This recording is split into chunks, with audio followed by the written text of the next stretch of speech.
Wahab Riaz team announce कर रहे हैं, आपको लिए चलेंगे।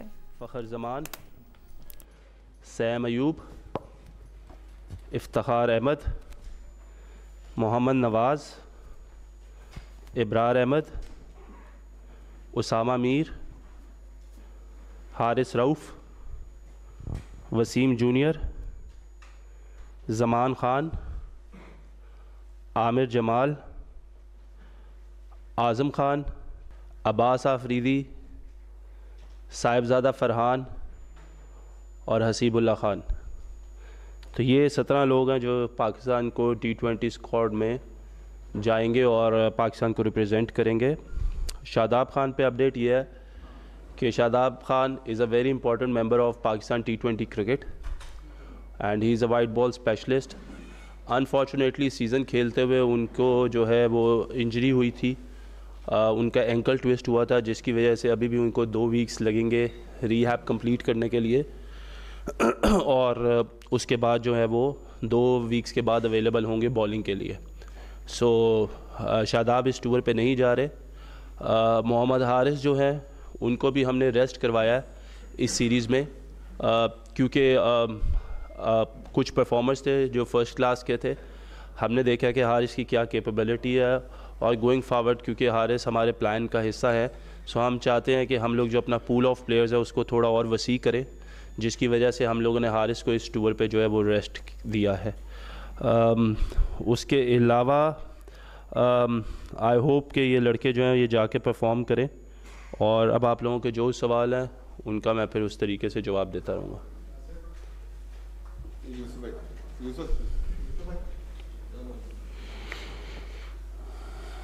रुकनी स्क्वाड में 3 विकेट कीपर हैं, इसका क्या आप पीछे से आप रखा हुआ है?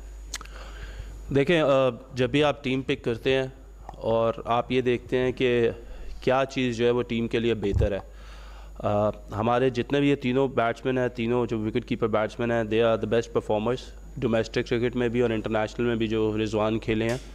और देखें, जो एक बहुत बड़ा बैरियर रहा है पिछले 3-4 साल में पाकिस्तान टीम को, ये है कि बैकअप्स हम लोग तैयार नहीं कर सके। Going forward into the world cup हम लोग ये चाहते हैं कि हमारा कुछ बैकअप तैयार हो और हम कुछ लड़कों को जो है मौका दें, ताकि हमें पता चले कि वो कहाँ पे एग्जिस्ट करते हैं। हसीबुल्लाह ने क्योंकि मिडल ऑर्डर खेला था PSL में पेशावर ज़ल्मी के लिए और उसकी कुछ इनिंग्स बड़ी इम्पैक्टफुल रही हैं, और ओवरऑल हमने देखा कि वो पिछले 2-3 साल से वाइट बॉल क्रिकेट में बहुत ज़्यादा परफॉर्मेंसेस दे रहे हैं।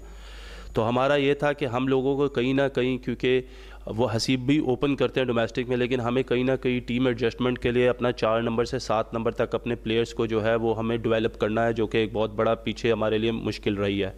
क्योंकि जो कुछ प्लेयर्स जो हमारे रिसेंटली खेले थे, जिसमें खुशदिल थे, मोहम्मद आसिफ थे, हैदर अली थे, शुएब मलिक थे, तो ये कुछ ऐसे प्लेयर्स थे, फ़हीम अशरफ थे, जो काफ़ी जिनको मौका मिल सका लेकिन वो उस तरीके का इम्पैक्ट क्रिएट नहीं कर सके। So now we are in a building phase के वर्ल्ड कप जाने से पहले हमें ये पता हो कि हमारा 4, 5, 6, 7 पे कौन प्लेयर खेलेगा, कौन उस चीज़ को, कौन उस अपॉर्चुनिटी को जो है वो ग्रैब कर सकता है। तो इसको मद्देनज़र रखते हुए भी हमने ये देखा कि Hasibullah is another best performer और he has that ability where his strike rate is also very high. तो हम इस तरह के प्लेयर्स को डेवलप करना चाह रहे हैं ताकि वेस्ट इंडीज़ में आगे जाके हम लोगों को कुछ खास प्रॉब्लम्स ना आए। वहाँ भाई, आपने शादाब की इंजरी का बता दिया है, साथ में एहसानुल्लाह और नसीम शाह भी एक लंबे अरसे से इंजरीज का शिकार हैं। मेडिकल पैनल की उनके हवाले से आपके पास क्या रिपोर्ट्स हैं? क्या वो PSL खेल सकेंगे या नहीं, और वो पाकिस्तान टीम में कब तक कम बैक कर सकेंगे? क्या वो आपके T20 वर्ल्ड कप के लिए प्लान का हिस्सा हैं? देखें, एहसानुल्लाह, शादाब ख़ान, मोहम्मद हसनैन, नसीम शाह, ये 4 वो लड़के हैं जो इस वक्त अनफिट थे।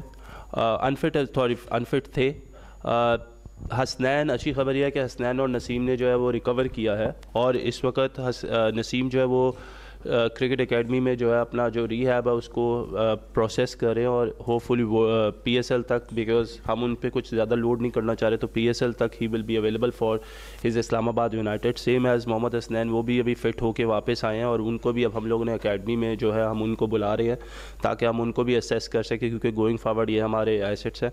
एहसानुल्लाह अनफॉर्चुनेटली उसको अभी थोड़ा सा टाइम और लगेगा, सो आई एम नॉट श्योर कि अगर वो अभी इस दफ़ा PSL खेल सकेंगे या नहीं खेल सकेंगे।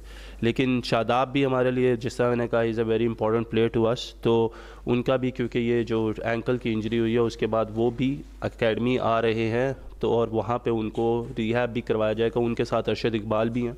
सो हम लोग ऑलरेडी इन लड़कों पे हमारी नज़रें हैं और हम इनको इंशाल्लाह लेके चलेंगे। वहाब भाई, पहले तो बात करते हैं। शान मसूद जो है वो कप्तान है टेस्ट टीम के, पाकिस्तान T20 स्क्वाड का भी हिस्सा है वर्ल्ड कप में भी, और रेगुलर में जो सीरीज़ हुई है उसमें भी।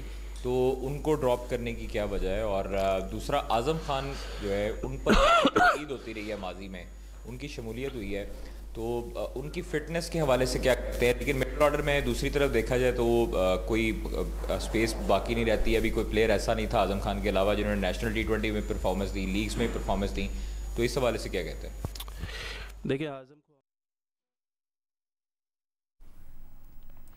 चीफ सिलेक्टर वहाब रियाज और सिलेक्शन कमेटी के मेंबर कामरान अकमल मीडिया से गुफ्तगू कर रहे थे और दौरा न्यूजीलैंड के लिए उन्होंने स्क्वाड का ऐलान किया। इस पे हमारी आज़म खान से बात हुई है। We have given him a very clear message going forward कि we want to invest in you, but at the same time you have to respond as well.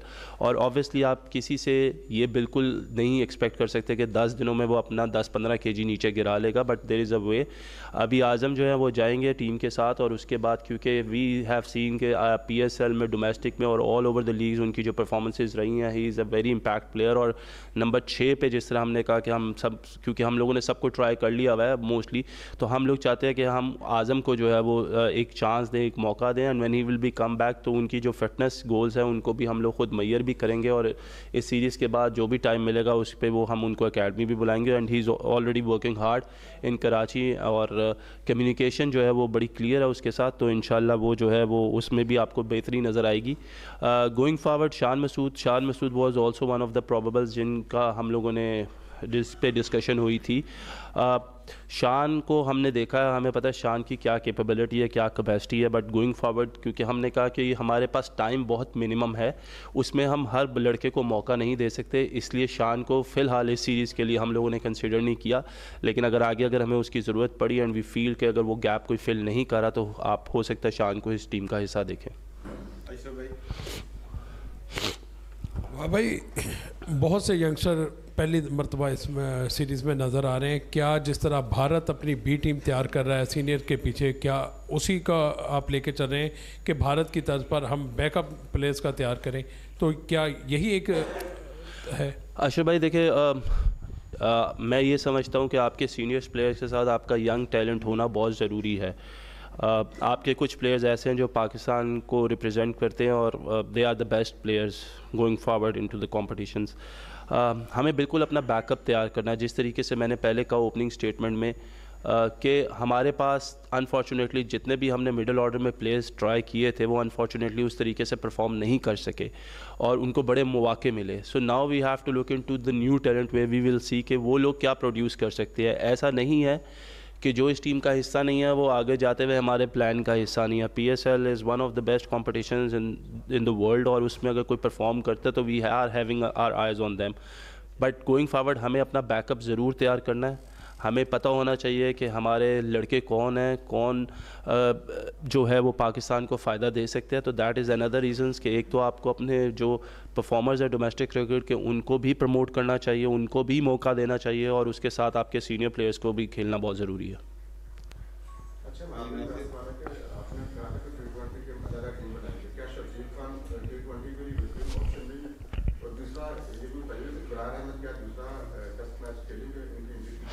Ibrar पे जो अपडेट है वो हो सकता है सेकंड टेस्ट मैच के लिए अवेलेबल ना हो अभी भी उनके ऊपर, क्योंकि एक वीक है अभी next match going to the test match. तो उसमें हम इंशाल्लाह जो भी क्लियरेंस आएगी वो हम पहले उसको बता देंगे कि क्या वो फिट है या नहीं है, उसके ऊपर काम हो रहा है, ही इज़ वर्किंग हार्ड।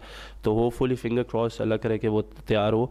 और जहाँ तक आपने बात की दूसरी शर्जील खान की, Sharjeel is no doubt another very destructive batsman, लेकिन अगर आप देखें साइम अयूब को, अगर आप देखें फ़खर जमान को, आप देखें रिजवान को, आप देखें बाबर को, तो you know you have already have some performers in the pipeline. और उनको ऑब्वियसली अगर खुदा न खास्ता they are not going to the part of the T20 squad, तो फिर आगे दूसरे लोगों को मौका मिलेगा। जी वाह, ये हमेशा पाकिस्तान के लिए न्यूजीलैंड और ऑस्ट्रेलिया की जो पिचेस होती हैं ये मुश्किल क्रिएट करती हैं, तो आपने बहुत ज़्यादा लड़के नए डाल दिए हैं इसमें, तो आप नहीं समझते कि इन लड़कों के लिए ज़रा सख्त इम्तिहान आपने डाल दिया पहले शुरू से ही? याकूब भाई, जो इंटरनेशनल लेवल पे जो क्रिकेट होती है ना, वो कभी भी किसी के लिए भी आसान नहीं होती, और जो आपके परफॉर्मर्स होते हैं जो डोमेस्टिक, आपका इसीलिए होता है कि आप अपने बेस्ट परफॉर्मर्स को जो है उधर से निकाल के उनको आगे लेकर आएँ। कंडीशंस मुश्किल ज़रूर है, लेकिन आप ये देखें कि अगर वो वहाँ पे क्लिक करते हैं तो उनका कॉन्फिडेंस कितना हाई चला जाएगा, और वो पाकिस्तान के लिए किस तरीके की परफॉर्मेंसेस करते हैं। मैं पहले कहता हूँ कि हमें फेलियर से नहीं घबराना चाहिए। ये जो हम लोगों ने लड़के सिलेक्ट किए हैं, क्योंकि मिनिमम टाइम है, ऐसा नहीं है कि हम इनमें से किसी ने परफॉर्मेंस ना की तो हम उसको राइट ऑफ कर देंगे बिल्कुल, या हम कह देंगे कि ये हमारे प्लान्स का हिस्सा नहीं है। लेकिन हमें कुछ ना कुछ एक्सपेरिमेंट्स करने हैं, हमें कुछ ना कुछ नए यंग टैलेंट को आगे लेके आना पड़ेगा, बैटिंग में स्पेशली, क्योंकि that is a concerning area for Pakistan team जो पास्ट में हम देखते आए हैं। सो होपफुली फिंगर क्रॉस के अल्लाह करे कि ये लोग परफॉर्म करें, और अगर ये अच्छी कंडीशंस में अच्छी टीमों के अगेंस्ट परफॉर्म करेंगे तो गोइंग फॉरवर्ड इनका कॉन्फिडेंस भी बेहतर होगा और पाकिस्तान टीम को भी इसका फ़ायदा होगा।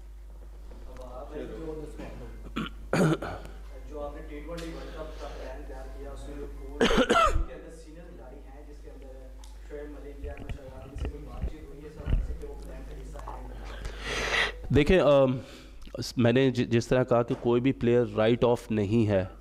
गोइंग इनटू, अभी हमने डोमेस्टिक परफॉर्मर्स को पिक किया, गोइंग इनटू PSL अगर हमें फील होगा कि हमें मलिक साहब की या हमें अहमद शहजाद की ज़रूरत है या किसी भी XYZ प्लेयर की ज़रूरत है, तो हम उसको ज़रूर कंसिडर करेंगे। हमने किसी भी प्लेयर को ये नहीं कहा कि उसका कैरियर ख़त्म हो गया या वो खेल नहीं सकता। हम तो ये कह रहे हैं कि अच्छी चीज़ यह कि अगर हमें परफॉर्मर्स नज़र आएंगे तो वो तो हमारे लिए ज़्यादा काम आसान कर देंगे। कामरान, आपसे सवाल है, आप एज ए साबिक क्रिकेटर जो है काफ़ी सिलेक्शन पर तनकीद करते रहे हैं, और ख़ास तौर पर उमर अकमल के हवाले से आपके भाई थे हैं वो, अब आप क्योंकि सिलेक्टर हैं कंसल्टेंट लेवल के, तो कितनी आपका फीडबैक इन्होंने चीफ साहब ने और दीगर सिलेक्टर्स ने तस्लीम किया, और अब भी अपने भाई को आप सपोर्ट करेंगे? देखिए, यही बात करते हुए आ रहे थे कि बैकअप हमारा तैयार नहीं हो रहा था, और जानता है चीफ सेलेक्टर ने और टीम मैनेजमेंट ने जो बात की है और एक पेज पे हैं, और इस पाकिस्तान के लिए जो हम लोग करना चाह रहे हैं, जो बात करते हुए आ रहे हैं, उसका आज आपने रिज़ल्ट देख लिया। वाइट बॉल क्रिकेट में आप ज़्यादा एक्सपेरिमेंट करते हैं, आप बैकअप तैयार करते हैं, तो मेरे ख्याल से एक स्टार्ट हुआ, पहली सिलेक्शन है वाइट बॉल क्रिकेट में। आपने देख लिया होगा जो डोमेस्टिक के परफॉर्मर है, सिर्फ एक टूर्नामेंट के नहीं, जो इससे पहले PSL के हम लोग कहते हुए आ रहे थे सिर्फ उसकी सिलेक्शन हो रही थी। अब डोमेस्टिक को भी हमें क्राइटेरिया बनाना पड़ेगा। जैसे साहिबजादा फरहान PSL में उसकी परफॉर्मेंस नहीं है, लेकिन उसने 3 फॉर्मेट में बड़ी ज़बरदस्त परफॉर्मेंस दी है, हसीबुल्लाह ने दी है।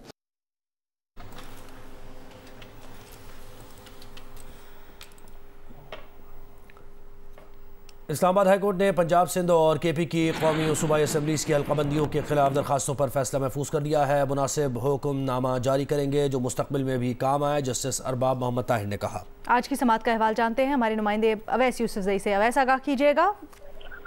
जी देखिए, इस्लामाबाद हाई कोर्ट ने खैबर पख्तूनख्वा, सिंध और पंजाब के कौमी और सूबाई असम्बली की हल्काबंदियों के खिलाफ दरखास्तों पर फैसला महफूज कर लिया है। जस्टिस अरबाब मोहम्मद ताहिर ने कहा है कि मुनासिब हुक्मनामा जारी करेंगे जो मुस्तकबिल में भी काम आएगा। आज दौरान समाअत पटिशनर्स की जानिब से जो वकील अदालत में पेश हुए, उन्होंने कहा कि हल्का NA 8 बाजोड़ की कुल आबादी 13 लाख है और हल्का भी एक कर दिया गया है, जबकि हमारे पड़ोस के कौमी असम्बली के हल्के में 5.5 लाख की आबादी पर हल्का बना दिया गया है। अदालत ने कहा कि सुप्रीम कोर्ट के गुज़िश्ता रोज के फैसले के बाद हमारे हाथ बंद गए हैं, हमारे पास वक्त तो नहीं, मगर मैं ऐसा फैसला दूंगा जो मुस्तकबिल में काम आएगा। अदालत ने इलेक्शन कमीशन के वकील से इस्तफसार किया कि कौमी असम्बली के हल्के के लिए वोटर्स की तादाद कितनी रखी है, जिस पर इलेक्शन कमीशन के वकील ने बताया कि कौमी असम्बली के हल्के के लिए 9 लाख की तादाद होती है। अदालत ने कहा कि अगर 9 लाख की आबादी है तो यहाँ 13 लाख में कैसे एक हल्के को रखा गया। उन्होंने कहा कि इलेक्शन एक्ट के तहत क्या आपके पास इख्तियार है कि आप आबादी बढ़ने पर हल्का जम कर दें? इलेक्शन कमीशन के पास ऐसा कोई इख्तियार नहीं कि आबादी बढ़ने पर नशिस्तें कम करे। अदालत ने दलाइल सुनने के बाद फैसला महफूज कर लिया है। जी, सुप्रीम कोर्ट के फैसले की वजह से हमारे हाथ बंद गए, लेकिन ऐसा फैसला देंगे, ऐसा हुक्मनामा जारी करेंगे जो मुस्तकबिल में काम आएगा, ये अदालत ने रिमार्क्स दिए और उसके बाद फैसला महफूज कर लिया। बहुत शुक्रिया अवैस। पाकिस्तान बार काउंसिल और सुप्रीम कोर्ट बार एसोसिएशन ने चीफ इलेक्शन कमिश्नर पर एतराज़ उठा दिया। पाकिस्तान बार काउंसिल का कहना है कि मौजूदा चीफ इलेक्शन कमिश्नर की ज़ेर निगरानी शफाफ मुनसिफाना इंतखाबात नहीं हो सकते। चीफ इलेक्शन कमिश्नर ने अपने आबाई हल्के जेहलम में 13,82,000 आबादी पर कौमी असम्बली के 2 हल्के बना दिए। 13 लाख आबादी के शहर हाफिजाबाद में कौमी असम्बली की 1 नशिस्त रखी गई। चीफ इलेक्शन कमिश्नर का तर्ज अमल आम इंतखाबात की सालमियत के लिए संगीन शुबहात को जन्म देता है। चीफ इलेक्शन कमिश्नर के तर्ज अमल से ऐसा इंतखाबी माहौल जन्म ले रहा है जिसमें शफाफियत नज़र नहीं आती। पाकिस्तान बार के एलामिया में कहा गया है कि मौजूदा चीफ इलेक्शन कमिश्नर की करवाई गई हल्का बंदियों, इंतखाबी तरीक़ाकार और नशिस्तों की तकसीम पर शदीद तहफ़्फ़ुज़ात हैं। पाकिस्तान बार काउंसिल ने 8 फरवरी 2024 के इंतखाबात शफाफ तरीक़ाकार से करवाने का भी मुतालबा किया है। कहा कि तमाम सियासी जमातों और आज़ाद उम्मीदवारों को इंतखाबात में लेवल प्लेइंग फील्ड दी जाए। सुप्रीम कोर्ट कमीशन के हर अमल की तौसीक करने के बजाय उनके तजादात का नोटिस ले। सुप्रीम कोर्ट बार एसोसिएशन ने भी चीफ इलेक्शन कमिश्नर की ज़ेरे निगरानी इंतखाबात पर तहफ़्फ़ुज़ात का इजहार किया है। एलामिया में कहा है कि चीफ इलेक्शन कमिश्नर को घर जाना चाहिए क्योंकि उनकी ज़ेरे निगरानी शफाफ इंतखाबात मुमकिन नहीं। मौजूदा चीफ इलेक्शन कमिश्नर की ज़ेरे निगरानी इंतखाबात की शफाफियत पर सवालात उठ रहे हैं। इंतखाबात 8 फरवरी को ही हों, लेकिन तमाम स्टेक होल्डर्स को यकसा मौक़े फराहम किए जाए। शिकायत दूर किए बगैर इंतखाबी टाइमलाइंस पर अमल करना इस्तेहकाम को नुकसान पहुंचा सकता है। पहले भी शुबहात दूर किए बगैर इंतखाबात से कीमती वसाइल, मुल्क का नुकसान हुआ था। और तर्जुमान इलेक्शन कमीशन का कहना है कि चीफ इलेक्शन कमिश्नर के ज़िले में कोई इजाफी नशिस्त पैदा नहीं की गई है। चीफ इलेक्शन कमिश्नर के ज़िले में इजाफी नशिस्त पैदा करने की खबर गलत है। चीफ इलेक्शन कमिश्नर का आबाई हल्का NA 182 ज़िला सरगोदा है। ज़िला सरगोदा में कोई इजाफी नशिस्त पैदा नहीं की गई है। तर्जुमान इलेक्शन कमीशन का कहना है। ये भी वजाहत की गई है कि इलेक्शन कमीशन किसी के दबाव या ब्लैकमेलिंग में नहीं आएगा।